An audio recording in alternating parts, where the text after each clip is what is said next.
Charles Gave explique que les diplômes, je le cite, sont le rempart des gens qui n'ont pas de personnalité. Alors, vous êtes bardé de diplômes, vous avez un certain caractère aussi. Qu'est-ce que vous pensez de ce commentaire? Et est-ce que vous pensez que les jeunes sont bien formés aujourd'hui euh, dans les grandes écoles? Alors, j'aime bien Charles Guève, mais ce propos est d'une connerie insondable. Expliquer que tous les gens qui ont des diplômes sont des couilles molles, sans personnalité, est grotesque.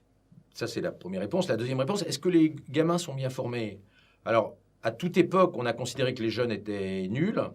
D'ailleurs, du temps de Socrate et de Platon, on se lamentait du fait que la jeunesse athénienne avait beaucoup reculé. Et du temps de Louis XIV, on a plein d'écrits assez drôles où les gens expliquaient que la jeunesse n'était plus ce qu'elle était.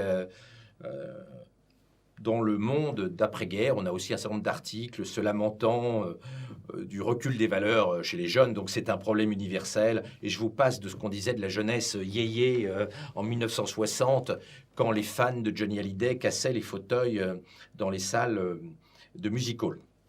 Donc on a toujours considéré que les jeunes étaient nuls.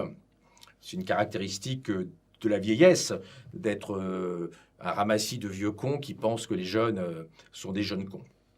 Et moins bien qu'on était quand on était jeune. Je ne dirais pas ça. En revanche, il y a un problème de fond aujourd'hui pour la jeunesse, c'est que dans un pays comme la France, par opposition à ce qui a été choisi en Suisse, comme on a dévalorisé l'université pour donner des diplômes en chocolat à tout le monde, on crée une génération qui a des faux diplômes. Hein, quand vous avez un bac plus 5 en sociologie, le seul truc que vous allez pouvoir faire, c'est d'être chauffeur Deliveroo, chauffeur Uber ou laveur de carreaux. Et ça crée effectivement beaucoup de désillusions. Le fait d'avoir fait faire des études conceptuelles à des gamins qui ne voulaient pas faire d'études conceptuelles ou qui n'en avaient pas les capacités conduit à une grande aigreur sociale. Le modèle suisse, où on a un tiers des gamins qui font des études générales et puis les autres vont en apprentissage, en étant très bien payés et dans des écoles d'apprentissage remarquables. Il n'y a qu'à voir l'école hôtelière de Lausanne, qui est absolument magnifique, et les étudiants de la Sorbonne ou de Tolbiac aimeraient bien avoir d'aussi beaux locaux que l'école hôtelière de Lausanne.